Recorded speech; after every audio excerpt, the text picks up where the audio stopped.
Hello everyone, আসসালামু আলাইকুম। তাজকিয়াস daily lifestyle blog থেকে আমি তাজকিয়া সুলতানা নতুন দিনে নতুন আরও একটি ভিডিও নিয়ে হাজির হলাম আপনাদের মাঝে। আশা করি সবাই ভালো আছেন। আলহামদুলিল্লাহ, আমরাও ভালো আছি। তো ভিডিওর শুরুতেই দেখতে পাচ্ছেন এখানে আমি বিছানাটা গুছিয়ে নিচ্ছি। এটা সকালবেলার ভিডিও।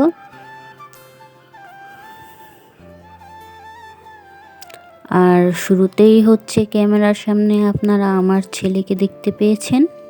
আমি আর স্কিপ করিনি, যে থাকুক দেখুক সবাই।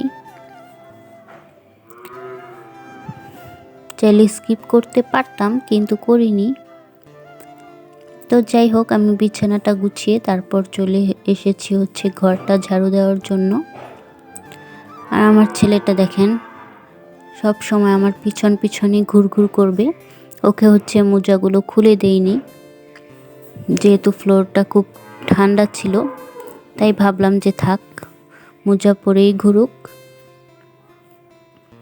আর আমার ছেলের খুব জ্বর চলে এসেছে।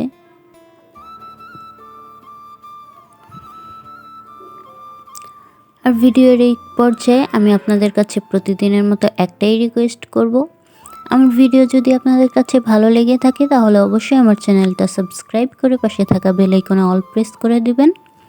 আর আপনাদের ফ্রেন্ডস অ্যান্ড ফ্যামিলির সাথে আমার ভিডিওটা শেয়ার করে দিবেন। আর ভিডিওতে লাইক দিতে কিন্তু একদমই ভুলবেন না।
আর আপনারা আমার ঝাড়ুটা হয়তো দেখতেই পেয়েছেন যে আমার ঝাড়ুর কি বেহাল অবস্থা।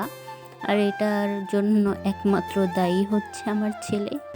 সে ঝাড়ুর মধ্যে যে টেপগুলো লাগানো ছিল সেগুলো উঠিয়ে ঝাড়ুর এই অবস্থা করে ফেলেছে।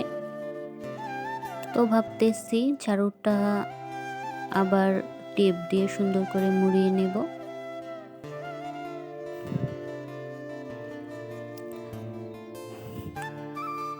তো এই তো ময়লাগুলো উঠিয়ে তারপর আমি দরজার সামনে যে সিঁড়িটা ছিল সেই সিঁড়িটাও সুন্দর করে ঝাড়ু দিয়ে নিয়েছি।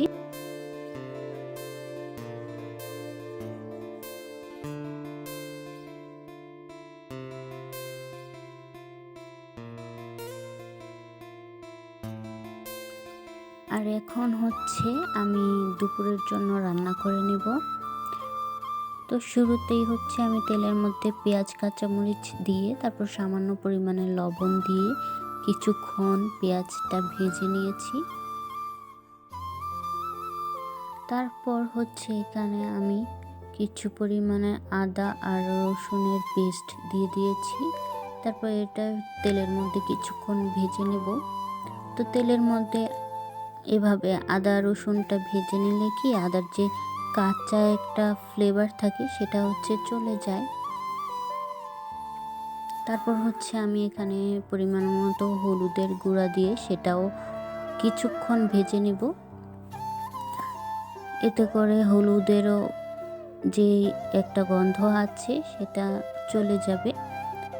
তো যদি আপনি পরিমাণে হলুদ একটু বেশিও দিয়ে ফেলেন তখনও এভাবে ভেজে নিলে আর কি হলুদের গন্ধটা থাকে না, চলে যায়। তো আমি সবসময় এভাবেই আর কি হলুদটা তেলের মধ্যে কিছুক্ষণ ভেজে নেই। তারপর কিছুক্ষণ হলুদটা ভেজে তারপর আমি মরিচের গুঁড়াটা দিয়ে দিচ্ছি। তারপর সব কিছু মিলিয়ে তারপর কিছুক্ষণ ভেজে তারপর হচ্ছে আমি গলদা চিংড়িগুলো দিয়ে দেব।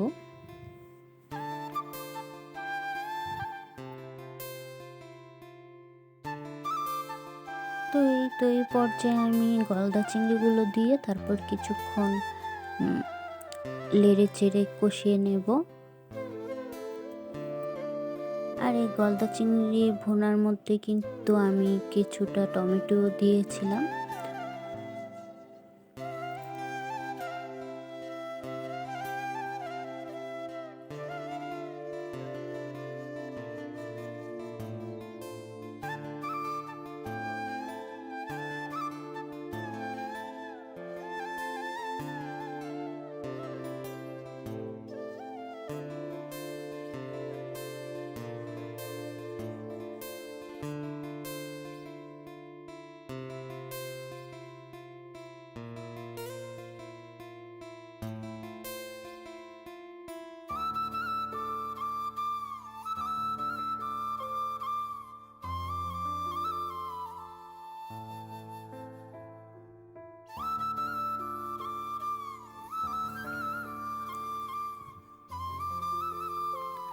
এই তো আমার রান্না প্রায় কমপ্লিট। এখানে হচ্ছে আমি যে টমেটোগুলো দিয়েছিলাম সেটা হচ্ছে ভিডিও করা হয়নি।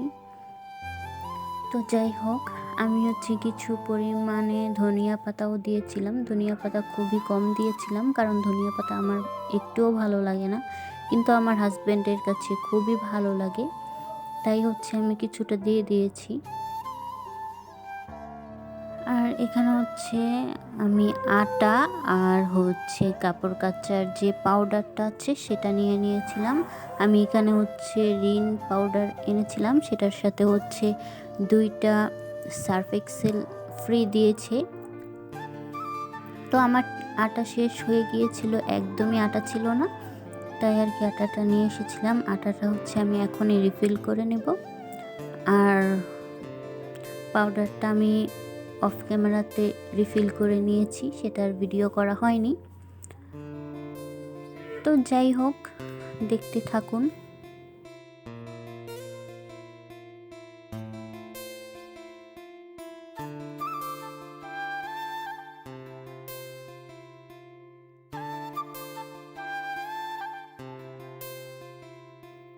তো ভিডিওটা আর বেশি লং করব না, আজকের মতো এখানেই বিদায় নিচ্ছি। সবাই ভালো থাকবেন, সুস্থ থাকবেন, আমাদের জন্য দোয়া করবেন। দেখা হবে নেক্সট ভিডিওতে। আল্লাহ হাফিজ।